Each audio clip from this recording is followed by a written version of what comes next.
Assalamu alaikum wa rahmatullahi wa barakatuh. So, in the previous video, hemostasis part 2, we have discussed कि हमने क्या पढ़ा था उसमें platelet plug formation. Platelet plug formation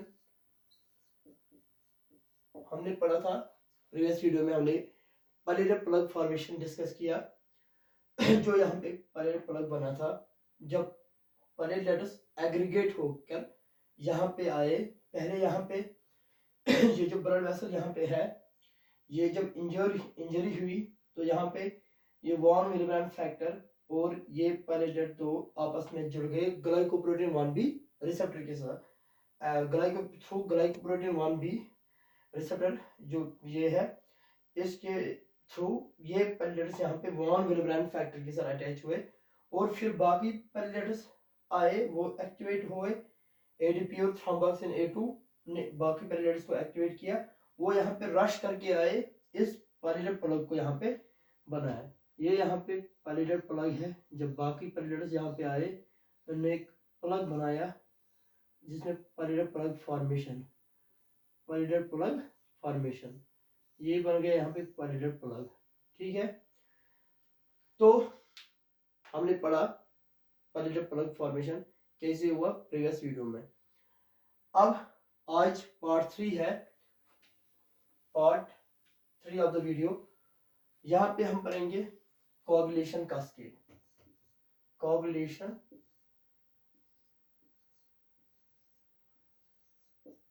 जो main process में कोगुलेशन कास्केड इसको आज डिस्कस हम करेंगे। तो ये जो यहाँ पे ये प्लेटलेट प्लग फॉर्मेशन हुआ, ये जो प्लेटलेट है, इन प्लेटलेट्स के मेम्ब्रेन के ऊपर, सरफेस के ऊपर फॉस्फेटिडिल सीरिंग ग्रुप्स होते हैं। क्या ये यहाँ पे फॉस्फेटिडिल सीरिंग ग्रुप्स, इन प्लेटलेट के मेम्ब्रेन के ऊपर phosphatidyl shearing groups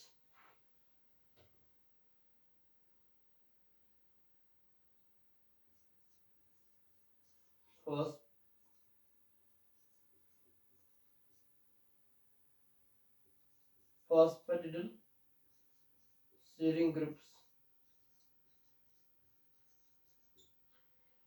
phosphatidyl shearing groups इस प्लेटलेट प्लग जो है यहाँ पे, इन प्लेटलेट्स के मेम्ब्रेन सरफेस के ऊपर फॉस्फेटिडिल सीरिंग ग्रुप्स है।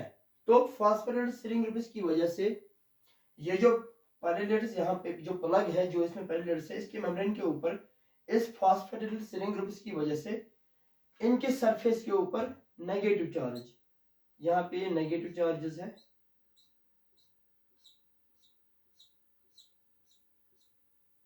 नेगेटिव चार्जेस है। ठीक है,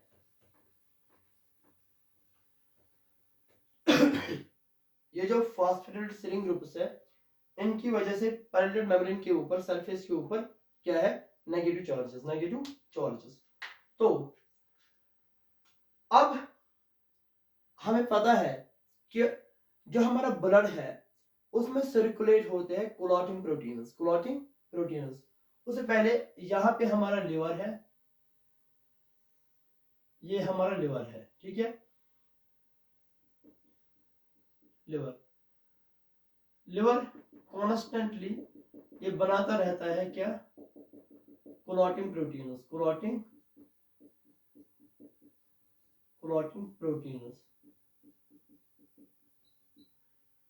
हमारे ब्लड वेसल के अंदर, ब्लड में लिवर, हमारे लिवर जो है हमारे ब्लड वेसल में, हमारे ब्लड में कंटिन्यूअसली सर्कुलेट करते रहते हैं these clotting factors, but they are kept inactive. मगर ये इनएक्टिव होते हैं, इनएक्टिव फॉर्म में होते हैं। ठीक है, लिवर ये क्लॉटिंग प्रोटीन्स बनाता है, ये क्लॉटिंग प्रोटीन्स इनएक्टिवेटेड फॉर्म में होते हैं, दे आर इनएक्टिव।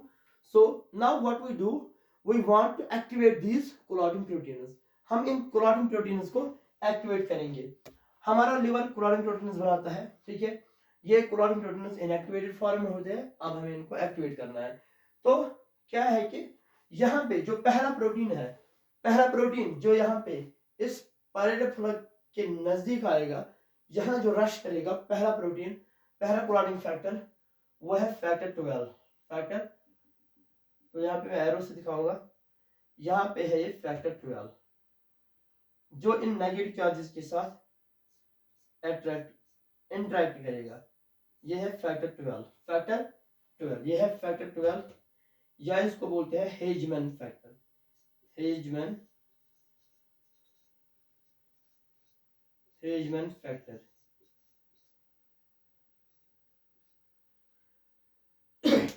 ये कोलाटिव प्रोटीन जो सर्कुलेट करते हैं ब्लड में, ये इनएक्टिव फॉर्म में होते हैं। अब ये कोलाटिव प्रोटीन एक्टिवेट हो जाएंगे लेकिन सीरीज में, ठीक है। अब यहाँ पे जो प्रोटीन आया, यहाँ पे कोलाटिव प्रोटीन, ये है फैक्टर 12, यहाँ पे है फैक्टर 12, या इसको हम बोलते हैं हेजमैन फैक्टर भी, ठीक है। ये जो हमने बोला ये पैरेलल प्लग है, इसमें जो पैरेलल्स है, पैरेलल प्लग में यहाँ पे इनके मेम्ब्रेन के ऊपर नेगेटिव चार्जेस है, ठीक है। ये फैक्टर 12 या हेजमैन फैक्टर इन नेगेटिव चार्जेस के साथ इंटरेक्ट करेगा। फैक्टर 12 आया, इसने इन नेगेटिव चार्जेस के साथ इंटरेक्ट किया, क्या किया, इंटरेक्ट किया, ठीक है। इसने इंटरेक्ट किया तो हो गए एक्टिवेट, ये हो गया एक्टिवेट हो गया, ठीक है। यहाँ पे एक्टिवेट हो गया, ठीक। फैक्टर 12 एक्टिवेट हुआ, ठीक है, बन गया एक्टिवेटेड फैक्टर 12। तो एक्टिवेटेड फैक्टर 12 जो है यहाँ पे, ये जो एक्टिवेटेड फैक्टर 12 अब ये एक्टिवेट हुआ, ठीक है। when this interacts with these negative charges, this gets activated. So factor 12 यहाँ पे आया। अब फैक्टर 12 और एक प्रोटीन, कोलाटिन प्रोटीन है यहाँ पे, फैक्टर 11।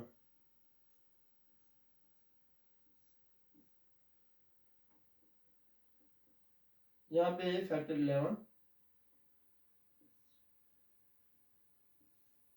ये इस फैक्टर एक्टिवेटेड फैक्टर 12 जो है यहाँ पे, फैक्टर 12 हेजमैन फैक्टर, ये एक्टिवेट हुआ नेगेटिव चार्जेस से, तो एक्टिवेटेड फैक्टर 12।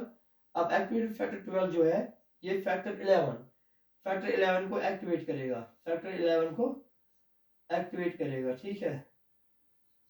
यहाँ पे ए सब सीक्रेट मैंने रखा, ए इसका मतलब है एक्टिवेटेड, ये हुआ activated factor 12, sorry factor 11, activated factor 11, ठीक है।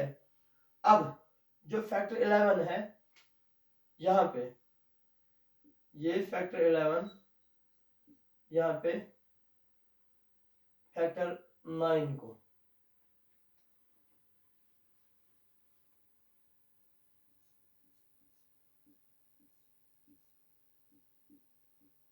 ये यहाँ पे फैक्टर 9 को एक्टिवेट करेगा, ठीक है।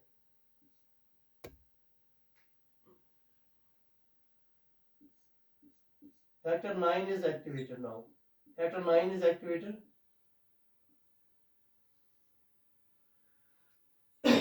फैक्टर 11 एक्टिवेटेड फैक्टर 11 अब करेगा एक्टिवेट किसको, फैक्टर 9 को, बन गया एक्टिवेटेड फैक्टर 9। ये जो एक्टिवेटेड फैक्टर 9 है ये करेगा एक और प्रोटीन को यहाँ पे एक्टिवेट, इसको बोलते हैं फैक्टर 8 जो है, जहां पे फैक्टर 8 एक्टिवेट होगा, ठीक है। ये जो फैक्टर 8 है ये इंटरेक्ट करेगा यहाँ पे फैक्टर 9 के साथ, ठीक है, इन द प्रेजेंस ऑफ यहाँ पे पायलेटेड फैक्टर 3।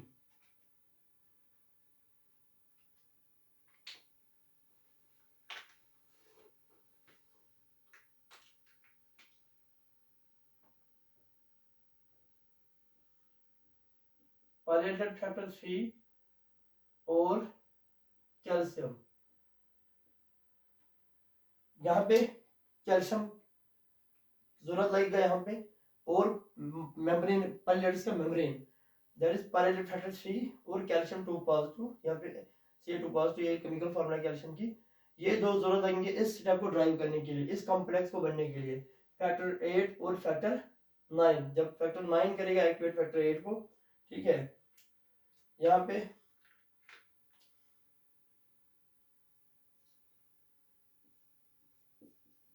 एक्टिवेट फैक्टर 8, ये दो, ये क्या करेंगे काम, ये इंटरेक्ट करेंगे, ये इंटरेक्ट करेंगे यहाँ पे, ये कॉम्प्लेक्स बनेगा यहाँ पे, ये करेगा यहाँ पे activate factor 10, factor 10, factor 10 is activated, factor 10 is,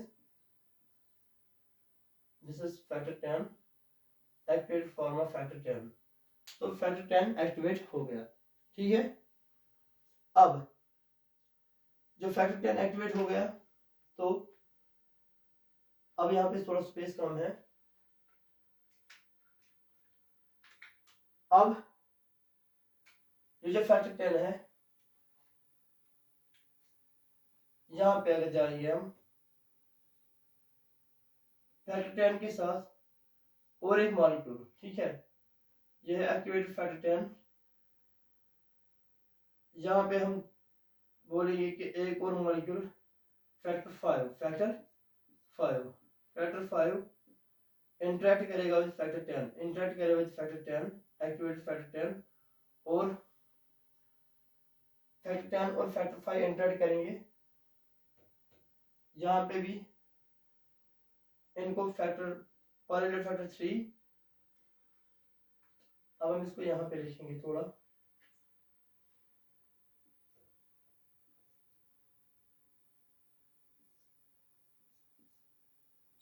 activated factor 10, यहाँ पे फैक्टर 5, ठीक है,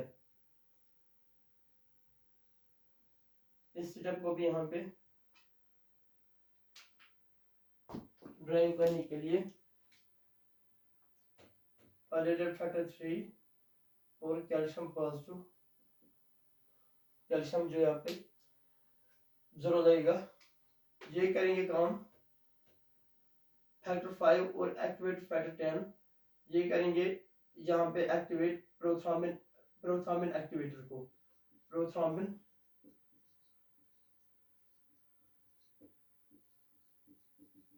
एक्टिवेटर, प्रोथ्रोम्बिन एक्टिवेटर, यहाँ पे जो प्रोथ्रोम्बिन एक्टिवेटर है, ये एक मॉलिक्यूल है यहाँ पे और एक कोलाजन प्रोटीन है जिसका नाम है प्रोथ्रोम्बिन एक्टिवेटर। प्रोथ्रोम्बिन एक्टिवेटर और factor 10 activated factor 10 and factor 5 interact होके प्रोथ्रोम्बिन एक्टिवेटर को एक्टिवेट करते हैं, ठीक है, प्रोथ्रोम्बिन एक्टिवेटर को एक्टिवेट करते हैं, ठीक।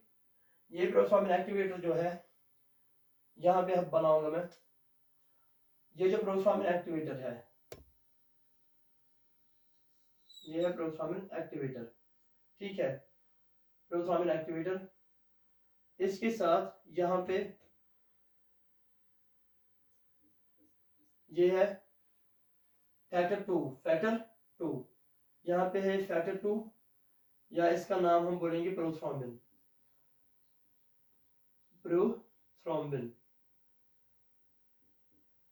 फैक्टर 2 या प्रोथ्रोम्बिन, ये इंटरेक्ट करेगा किससे, ये इंटरेक्ट करेगा प्रोथ्रोम्बिन एक्टिवेटर से, फैक्टर 2 या फैक्टर थ्रोम्बिन बनाएगा, क्या बनेगा यहाँ पे, प्रोथ्रोम्बिन या फैक्टर 2 बनेगा एक्टिवेटेड फैक्टर 2, फैक्टर 2 एक्टिवेट होगा, जिसको हम बोलेंगे यहाँ पे, ये जो इनएक्टिव फॉर्म है फैक्टर 2 की, इसका बोलते हैं प्रोथ्रोम्बिन, ये जो यहाँ पे एक्टिवेटेड फॉर्म है फैक्टर 2 की, ये है थ्रोम्बिन, ये है थ्रोम्बिन,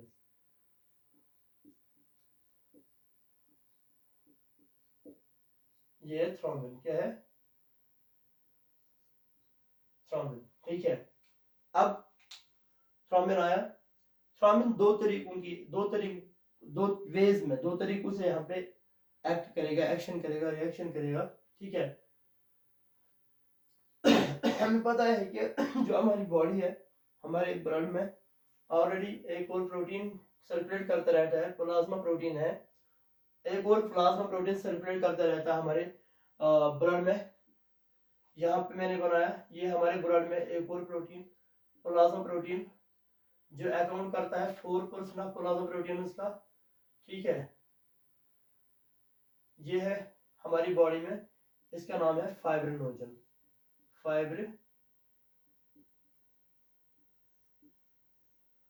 फाइब्रिनोजन ये, ठीक है, हमारी बॉडी, हमारे ब्लड में ऑलरेडी ये सर्कुलेट करता रहता है। तो फाइब्रिनोजन जो है यहाँ पे फैक्टर 2, ये जो थ्रोम्बिन है, यहाँ पे ये जो थ्रोम्बिन है ये करेगा काम, ये करेगा इस फाइब्रिनोजन को, जो ये फाइब्रिनोजन है इसको एक पॉलीमराइज करेगा। क्या करेगा? पॉलीमराइज। क्या करेगा? इस स्टेप को यहाँ पे लिखेंगे पॉलीमराइजेशन, पॉलीमराइज। ये करेगा पॉलीमराइज किसको? इस फाइब्रिनोजन को। बनेगा यहाँ पे फाइब्रिन। क्या बनेगा? फाइब्रिन। फाइब्रिन बनेगा, ठीक है। एक सेकंड, दिस फाइब्रिनोजन मॉलिक्यूल्स 1 2 3 4 5 6, यहाँ पे 6 है, तो इसको ये पॉलीमराइज करेगा, ठीक है।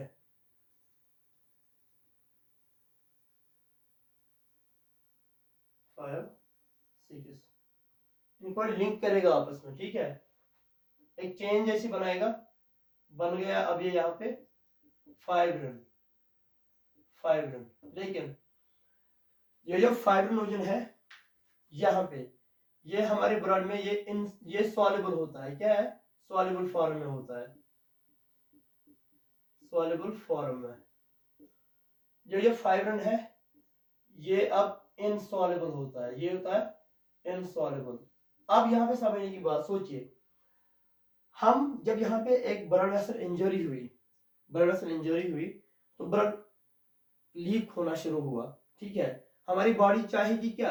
ब्लड लीक होने से बचाने के लिए हमारी बॉडी चाहेगी कि ब्लड लीक ना हो, वो रुक जाए, ठीक है। तो क्योंकि हमारा ब्लड जो है वो पानी की तरह बहता रहता है, ठीक है। अब जब हमारी बॉडी चाहेगी कि खून बहना नहीं चाहिए, ब्लड लीक होना नहीं, ये रुकना चाहिए ब्लड लीकेज, तो बॉडी का ऐसा मैकेनिज्म है कि ये इसको, इस वाटर जो पानी जैसा ब्लड है इसको थोड़ा मोटा बनाएगी, जेली लाइक बनाएगी, ठीक है। यही है क्लॉटिंग का, यहाँ कोagulation का मकसद।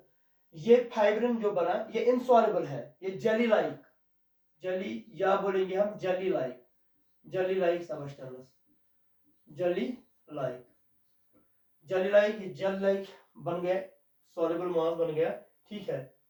तो ये बन गया यहाँ पे फाइब्रिन, जब पॉलीमराइजेशन हुई किसी फाइब्रिनोजन की, बन गया फाइब्रिन, ठीक है। अब थ्रोम्बिन की वजह से थ्रोम्बिन और एक तरीके से यहाँ पे एक्ट करेगा, ठीक है। थ्रोम्बिन, अब ये यहाँ पे फाइब्रिन है, थ्रोम्बिन और एक तरीके से एक्ट करेगा, ठीक है। इन प्रेजेंस ऑफ कैल्शियम, यहाँ पे कैल्शियम की जरूरत है, in presence of calcium fibrin और एक तरीके से यहाँ पे एक्ट करेगा।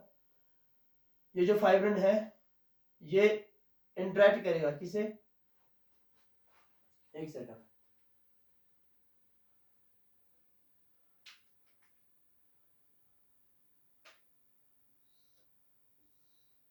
ये हम थोड़ा इधर लेंगे। ये था थ्रोम्बिन, क्या था ये? थ्रोम्बिन था ये जो थ्रोम्बिन इंटरेक्ट करेगा एक और प्रोटीन के साथ, क्लोरीन प्रोटीन के साथ। थ्रोम्बिन, यहाँ पे जो थ्रोम्बिन है, एक तो इसने ऐसे फाइब्रिनोजन को पॉलीमराइज किया, बन गया फाइब्रिन। यहाँ पे और एक फैक्टर है, फैक्टर 13, या ये जो फैक्टर 13 है या फाइब्रिन स्टेबलाइजिंग फैक्टर, ठीक है। ये हम दूसरे कलर से रखेंगे यहाँ पे, आई एम सॉरी, यहाँ पे है फैक्टर 13 या fibrin stabilising factor.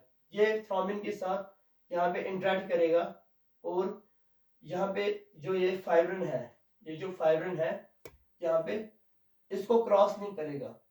Fibrin molecules को, जो ये फाइब्रिन मॉलिक्यूल्स है इनको क्रॉस लिंक करेगा। अगर यहाँ पे ऐसे है, इनको क्रॉस लिंक करेगा,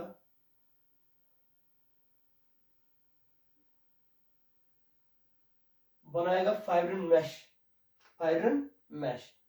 यहाँ पे फाइब्रिन मॉलिक्यूल्स को थ्रोम्बिन इंटरेक्ट्स विद फैक्टर 13 और factor 13 is sometimes known as also fibrin stabilizing factor. Fibrin stabilizing factor ये यहाँ पे थ्रोम्बिन और फैक्टर 13 इंटरेक्ट करेंगे, ठीक है, करेंगे इस जो ये फाइब्रिन बना, इस फाइब्रिन को क्रॉस लिंक करेंगे, यहाँ पे फाइब्रिन मॉलिक्यूल्स को क्रॉस लिंक करेंगे, बनाएगा fibrin mesh, fibrin mesh network, fibrin mesh network. तो फाइब्रिन मैश बना, बॉडी यही चाहेगी कि फाइब्रिन मैश बने, फाइब्रिन नेटवर्क बने। अब यहाँ पे आ जाइए, ये जो पैरेलल प्लग बना था, ये प्राइमरी पैरेलल प्लग यहाँ पे जो बना था पैरेलल प्लग, तो हमारी बॉडी चाहती है कि ये अगर यहाँ पे इंजरी हुई है, ये पैरेलल प्लग बनना, ठीक है, ये पैरेलल प्लग बन गया। अब तो ये पैरेलल प्लग, ये थ्रोम्बस, ये क्लॉट डिस्लॉज ना हो, कहीं और जगह पे बॉडी में ना जाए, तो एम्बोलिज्म हो सकता है। अगर कहीं और जगह पे यहाँ से डिस्लॉज होकर कहीं और पे थ्रोम्बस जाएगा ब्लड वेसल में, या कहीं और जैसे लंग्स में, ब्रेन में, तो यहाँ पे क्लॉट होगा, तो वहां पे वो डैमेज करेगा।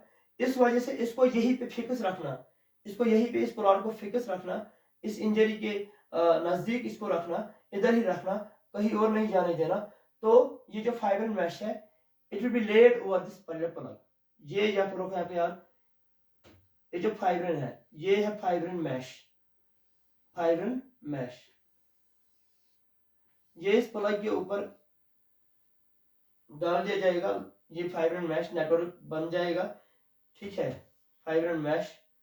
तो इसने यहाँ पे कंप्लीट प्लग बनाया और फ्रेम रखा to the side of injury, ठीक है, इस वजह से। तो अब यहाँ पे हम देखेंगे, ये जो हमने क्लॉटिंग का मेन मकसद देखा, यहाँ पे ब्लड को स्टॉप करना है, ब्लड को रोकना है लीक होने से, ठीक है।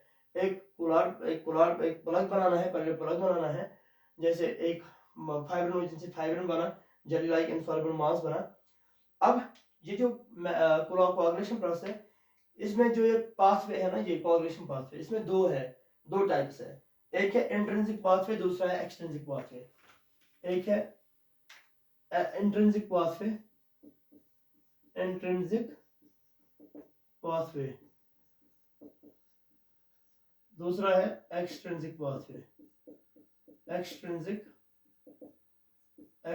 पाथवे, इंट्रिंसिक पाथवे और एक्सट्रिंसिक पाथवे। ये जो इंट्रिंसिक पाथवे है, ये it is independent of extrinsic pathway, ये डिपेंड नहीं करता है एक्सट्रिंसिक पाथवे पे, इंडिपेंडेंट है। मतलब ये जो इंट्रिंसिक पाथवे है, जैसे हमने यहाँ पे डिस्क्राइब किया, अब यहाँ पे हम एक्सट्रिंसिक पाथवे थोड़ा डिस्कस करेंगे। ये जो हमने पाथवे अभी डिस्कस किया ना, ये फैक्टर 12 एक्टिवेट हुआ, इसने फैक्टर 11 को एक्टिवेट किया, फैक्टर 11 ने फैक्टर 9 को एक्टिवेट किया, फैक्टर 9 ने फैक्टर 8 को एक्टिवेट किया, फिर फैक्टर 8 ने यहाँ पे फैक्टर 10 को यहाँ पे एक्टिवेट किया, ठीक है। और ये जो है, इसको हम बोले इंट्रिंसिक पाथवे, ठीक है। Intrinsic pathway is independent, it does not depend on extrinsic pathway. What does that mean? कि इंट्रिंसिक पाथवे जो है, अगर हम कोई पेशेंट का ब्लड लेंगे किसी ट्यूब में, वो ट्यूब यहाँ पे, ये ट्यूब है, इसमें हम ब्लड लेंगे, ठीक है, लेकिन ट्यूब यहाँ पे हिपैरनाइजर नहीं है, हिपैरनाइजर नहीं होना चाहिए, ट्यूब नॉन हिपैरनाइजर होना चाहिए, ठीक है। हमने ब्लड लिया, ठीक है, इस ट्यूब में, तो जो गिलास है ना, गिलास, ये जो गिलास ट्यूब है, इसकी रफ सरफेस की वजह से और चार्जर सरफेस की वजह से, इसकी सरफेस चार्ज होती है, ये एक्टिवेट करेगी फैक्टर 12 को। किसको? फैक्टर 12 को। तो क्योंकि ये जो इंट्रिंसिक पाथवे हमारी ब्लड में आता है, हमारे ब्लड बॉडी में आता है, इनसाइड ब्लड वेसल्स, ब्लड के अंदर आता होता है इंट्रिंसिक पाथवे, ये इंडिपेंडेंट है एक्सट्रिंसिक पाथवे पे डिपेंड नहीं करता है। लेकिन ये जो यहाँ पे ट्यूब है, ये यहाँ पे जो इसका रफ सरफेस है इस गिलास की और चार्जर सरफेस है, ये फैक्टर 12 को एक्टिवेट करेगी और इंट्रिंसिक पाथवे इस ट्यूब में होगा, ठीक है। लेकिन जो एक्सट्रिंसिक पाथवे है, ठीक है, एक्सट्रिंसिक पाथवे मतलब कुछ प्रोटीन्स, वो डिपेंड करता है इंट्रिंसिक पाथवे पे, कुछ प्रोटीन्स जो प्रोटीन क्लॉटिंग फैक्टर्स है, वो इंट्रिंसिक पाथवे में, उस पे ये एक्सट्रिंसिक पाथवे डिपेंड करता है, ठीक है, एक्सट्रिंसिक पाथवे डिपेंड करता है। अब यहाँ पे क्या हुआ कि जब इंजरी हुई, यहाँ पे ब्लड वेसल इंजरी हुई, तो जब ब्लड वेसल इंजर होती है, ये एक सबस्टेंस रिलीज करती है, उसको बोलते हैं टिश्यू फैक्टर, एक और क्लॉटिंग फैक्टर रिलीज करती है, उसको बोलते हैं टिश्यू फैक्टर, ठीक है। टिश्यू फैक्टर, यहाँ पे ब्लड वेसल इंजरी हुई, इसने क्या किया, रिलीज फैक्टर 3, फैक्टर 3 या इसका नाम है tissue factor, tissue factor, factor 3 या टिश्यू फैक्टर। तो ये जो फैक्टर 3 है यहाँ पे या टिश्यू फैक्टर, ये क्या करेगा काम, ये फैक्टर 7 को, ये यहाँ पे फैक्टर 7 को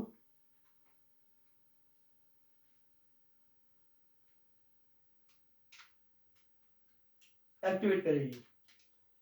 ये जो टिश्यू फैक्टर है, जो इंजर्ड ब्लड वेसल हुई, टिश्यू फैक्टर फैक्टर 3, ये एक्टिवेट करेगा किसको, फैक्टर 7 को, फैक्टर 7, फैक्टर 7 को एक्टिवेट करेगी, एक्टिवेटेड फैक्टर 7। अब जो एक्टिवेटेड फैक्टर 7 है, ये जो फैक्टर 7 एक्टिवेट हुआ, ठीक है, ये करेगा या तो ये यहां पे एक्ट करेगा, किस पे, जब फैक्टर 9 एक्टिवेट हुआ, इस स्टेप को ड्राइव करेगा, फैक्टर 9 को एक्टिवेट करेगा, एक्टिवेटेड फॉर फैक्टर 9, इस स्टेप को ये करेगा, ड्राइव करेगा, या एक कन्वर्ज होके यहाँ पे जो ये फैक्टर 10 है, इस स्टेप को ड्राइव करेगा, यहाँ पे इसको फैक्टर 10 को एक्टिवेट करेगा या फैक्टर 9 को। तो अब सोचिए, यहाँ पे देखिए इंट्रिंसिक पाथवे जो है, ये यहाँ पे देखिए कितना लॉन्ग है, it takes longer time, it takes more time than intrinsic pathway takes more time, longer time than extrinsic pathway to occur. Intrinsic pathway को ज्यादा टाइम लगता है होने में than किसे, extrinsic pathway में। extrinsic pathway शॉर्ट टाइम में। अब देखो यहाँ पे how much longer time it takes for intrinsic pathway to occur and how much time, little time extrinsic pathway takes. Just factor 3 activates factor 7, then factor 7 can directly activate factor 9 this step or factor 10 this step. So extrinsic pathway it takes about 30 seconds to occur, 30 seconds to occur, ठीक है, 30 seconds, और intrinsic pathway 4 to 6 minutes to occur, 4 to 6 minutes to occur, ठीक है। अब ये हमने आज coagulation का स्किल पढ़ा, तो एक इस कोआगुलेशन का स्किल को, इन स्टेप्स को रिमेम्बर करने के लिए यहाँ पे मैं एक डायग्राम बनाऊंगा, ठीक है। यहाँ पे पहले फैक्टर 12 स्किप करेंगे, 10 को, फिर 11, फिर 9, फिर 8, यहाँ पे रखेंगे 10, ये है फैक्टर 10, एक्स यहाँ पे मार्क करेगा 10, फैक्टर 10। यहाँ पे एक्सट्रिंसिक पाथवे में ये इंट्रिंसिक पाथवे है, ये है intrinsic pathway, factor 12, 11, 9, 8, 10। Extrinsic pathway factor 3 tissue factor, फिर फैक्टर 7, 7 + 3 10, ठीक है। कॉमन पाथवे यहाँ पे एक्स मार्क करता है 5, 2, 1, फैक्टर 10 और 5 कंबाइन हो गए, इंटरैक्ट होके फैक्टर 2 को एक्टिवेट करते हैं, फैक्टर 2 1 को एक्टिवेट करते हैं, 5 × 2 10, 5 × 2 × 1 10, 7 + 3 10। ये जो यहाँ पे ये है, ये इंट्रिंसिक पाथवे है, दिस साइड इंट्रिंसिक,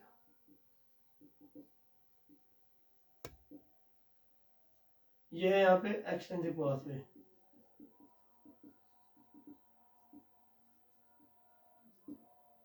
ये यहाँ पे कॉमन पाथवे, हाँ। Thank you. तो ये था आज कोआगुलेशन का स्किल। इंशाल्लाह अब 2 और जो है क्लॉट रिट्रैक्शन एंड रिपेयर और फाइब्रोलाइसिस वो दूसरे वीडियो में डिस्कस करेंगे। Hope you like the video, please subscribe the channel and share to your friends. Thank you.